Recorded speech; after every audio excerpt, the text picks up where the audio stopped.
Hello बच्चों। मैं Shivani ma'am आप लोगों का फिजिकल एकेडमी की तरफ से बहुत बहुत धन्यवाद देती हूँ। आज हम लोग पढ़ेंगे क्लास 9 फिजिक्स का चैप्टर 1। फर्स्ट चैप्टर का नाम है हमारे मोशन,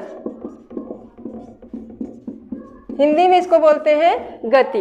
इससे पहले मैं चैप्टर स्टार्ट करने से पहले आप लोगों को थोड़ा सा मोटिवेट करना चाहती हूँ।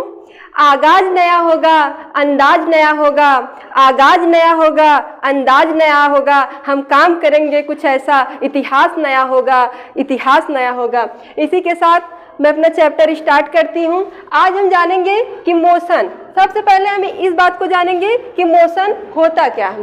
यदि कोई वस्तु समय के साथ अपनी स्थिति में परिवर्तन कर रही है तो हम क्या कहेंगे, वह वस्तु गति कर रही है, अर्थात वह वस्तु गति की अवस्था में। अगर मैं यहाँ पे खड़ी हूँ, यदि मैं यहाँ पे खड़ी हूँ और मुझे यहाँ से वहाँ तक जाने में कुछ टाइम लगेगा, नहीं ज़्यादा तो 1 सेकंड तो लगेगा ही। यदि कोई वस्तु समय के साथ अपनी स्थिति में परिवर्तन करता है तभी हम कहेंगे कि वह गति कर रहा है, अन्यथा क्या कहेंगे कि वह विराम की अवस्था में। अगर कोई कार है वो खड़ी है और फिर हम जाते हैं दोबारा, वो कार वहीं पर खड़ी मिलती है तो क्या हम कहेंगे वो कार गति कर रही है? नहीं, वो कार क्या कर रही है, वो कार विराम की अवस्था में। जब कोई वस्तु समय के साथ अपनी स्थिति में परिवर्तन करता है तभी हम उसे कहते हैं कि वह वस्तु गति कर रही है। गति कितने प्रकार के होते हैं? गति 3 प्रकार के होते हैं। फर्स्ट हमारा होता है सरल रेखीय गति, दूसरा होता है वृत्तीय गति, तीसरा होता है दोलन गति।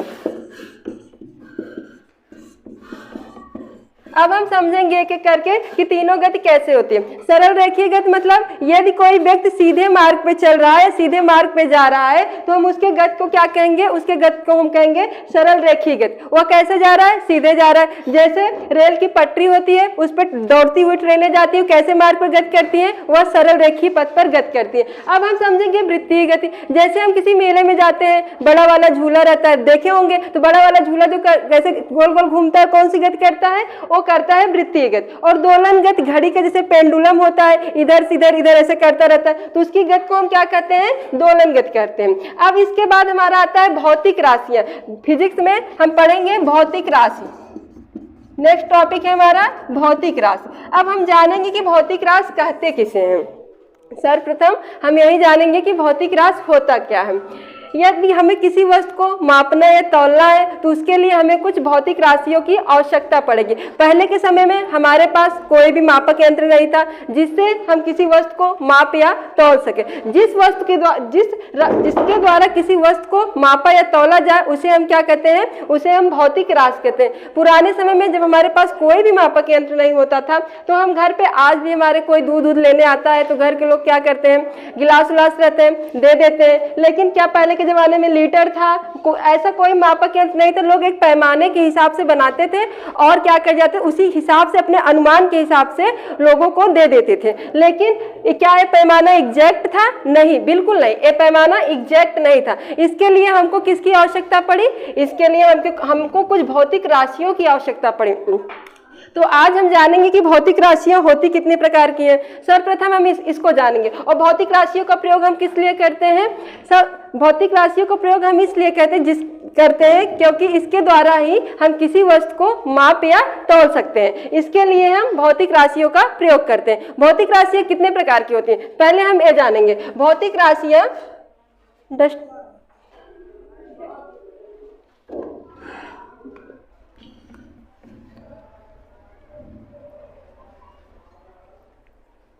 अभी हम इसको इरेज करके जानेंगे कि भौतिक राशियां कितने प्रकार की होती हैं। सर्वप्रथम फर्स्ट होती है सदिश राशि, दूसरा होता है अदिश राशि। अब हम समझेंगे कि सदिश राशि क्या होता है, अदिश राशि क्या होता है। सदिश राशि वे राशियां होती हैं जिनमें हमें परिमाण के साथ साथ दिशा की भी आवश्यकता होती है, उन्हें हम क्या कहते हैं, उन्हें हम सदिश राशि कहते हैं। और अदिश राशि में हमको केवल परिमाण की आवश्यकता होती है, दिशा की कोई आवश्यकता नहीं होती, उसे हम क्या कहते हैं, अदिश राशि। एक बार हम इसको फिर से समझेंगे कि सदिश राशि किसे कहते हैं। वे राशियां जिनमें हमको परिमाण के साथ साथ दिशा की आवश्यकता होती है उन्हें हम क्या कहते हैं, सदिश राशि कहते हैं। और जिनमें हमें केवल सिर्फ परिमाण की आवश्यकता होती है, दिशा की कोई आवश्यकता नहीं होती है, उसे हम क्या कहते हैं, अदिश राशि कहते हैं। सदिश राशियों का एग्जाम्पल जैसे दूरी हुआ, चाल हुआ, ये सब क्या है, ये सब सदिश राशि है। यहाँ पर विस्थापन हुआ, वेग हुआ, ये सब क्या होते हैं, सदिश राशि होते हैं। त्वरण भी सदिश राशि होता है। अब इसके बाद हमारा नेक्स्ट टॉपिक है एक समान गति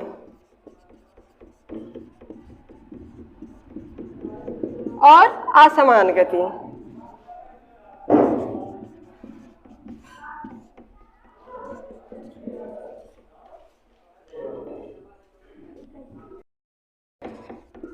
सापेक्ष पद होता है। यहाँ पर हम समझेंगे, आप लोग कंफ्यूज हो रहे हैं कि सापेक्ष क्या होता है। इसको हम एक एग्जाम्पल के थ्रू समझते हैं। जैसे यहाँ पर 3 व्यक्ति हैं, 1 2 3, 3 लोग हैं, ए बी सी, ठीक है। ए के अनुसार, सी के अनुसार ए चल रहा है और बी के अनुसार ये क्या कर रहा है, विराम अवस्था में। ऐसा संभव है? हाँ, बिल्कुल संभव है, क्योंकि सी जो है, सी किसी स्टेशन पे खड़ा हुआ है और ए और बी ट्रेन में बैठे हुए हैं, एक ही सीट पर आमने सामने बैठे हुए हैं। तो ए को क्या लग रहा है, ए को क्या लग रहा है, बी को क्या लग रहा है, ए चल रहा है? बिल्कुल नहीं लगेगा, क्योंकि उसके सामने बैठा है, तो उसको लग रहा है वो विराम की अवस्था में है और ए भी विराम की अवस्था में है। लेकिन सी का क्या कहा जाता है, सी स्टेशन पे खड़ा है और ट्रेन चल रही है, तो उसको क्या लग रहा है कि ए और बी दोनों गति कर रहे हैं। इसीलिए हम वो बताए आप लोगों को, यदि कोई वस्तु समय के साथ अपनी स्थिति में परिवर्तन कर रहा है तो उसे हम क्या कहेंगे, गति की अवस्था में कहेंगे। आपको हम बता दिए सदिश राशि क्या होती है, अदिश राशि क्या होती है। अब हम आपको बताते हैं दूरी क्या होती है। दूरी और विस्थापन दोनों बताते हैं। जैसे ये आप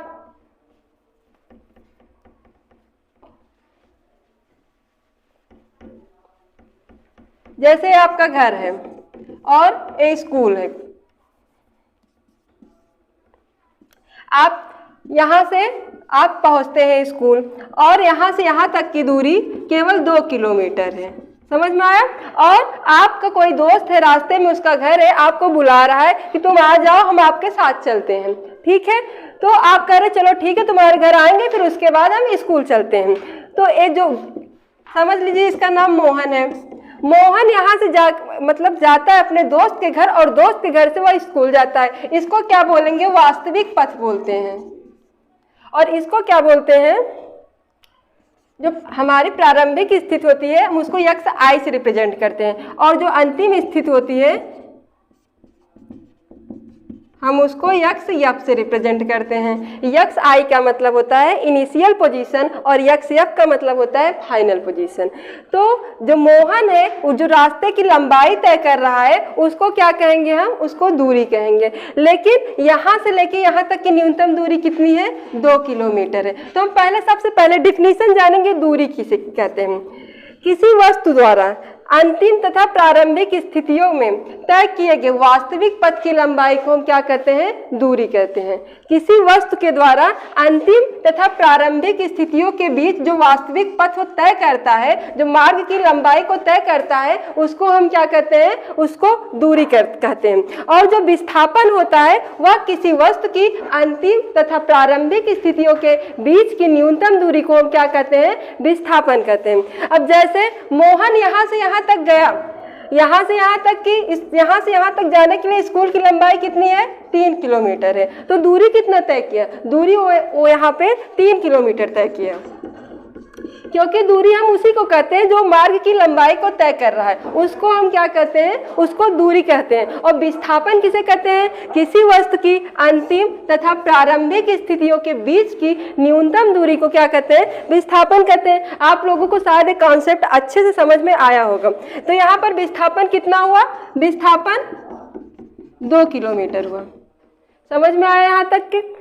अगर एक बार मैं फिर से रिपीट करती हूँ, किसी भी वस्तु द्वारा अंतिम तथा प्रारंभिक स्थितियों के बीच में जो वास्तविक पथ वह वस्तु तय करती है, उसके मार्ग की लंबाई को हम क्या कहते हैं? दूरी कहते हैं। और विस्थापन किसे कहते हैं? किसी वस्तु की अंतिम तथा प्रारंभिक स्थितियों के बीच की न्यूनतम दूरी को हम विस्थापन कहते हैं। मोहन चाहे पूरी दुनिया घूम के आ जाए, उससे मतलब नहीं है, क्योंकि उसके घर से स्कूल की दूरी 2 ही किलोमीटर है। तो विस्थापन कितना होगा? विस्थापन 2 ही किलोमीटर होगा। लेकिन अगर वो पूरी दुनिया घूम के आते, मान लो 500 किलोमीटर 600 किलोमीटर, लेकिन दूरी बढ़ेगी, लेकिन विस्थापन क्या रहेगा? यहाँ पे 2 ही किलोमीटर रहेगा, क्योंकि किसी वस्तु की अंतिम तथा प्रारंभिक स्थितियों के बीच की न्यूनतम दूरी को विस्थापन कर। अभी मैं इसी कमरे में खड़ी हूँ और हमको यहाँ पे पहुँचना है।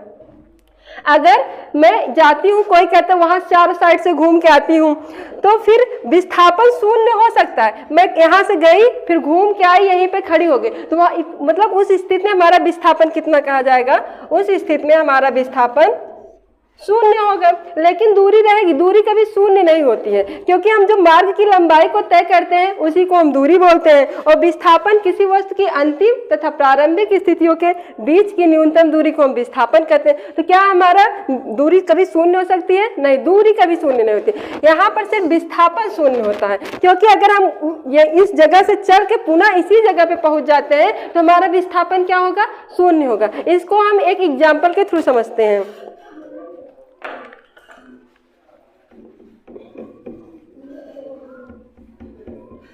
आप लोग सरल रेखा नंबर सिस्टम पढ़े होंगे, अभी हम यहाँ पर बताते हैं। O A B C A 0 0 1 0 2 0, यहाँ पे -1 0। नंबर सिस्टम को ऐसे ही दर्शाते हैं हम। अब इसके बाद जानेंगे O से लेके A B तक की दूरी C। नहीं रहने दो, C रहने दो, B। फिर उसके बाद O A B A। अब हम आप ही लोग बताएंगे दूरी तथा विस्थापन।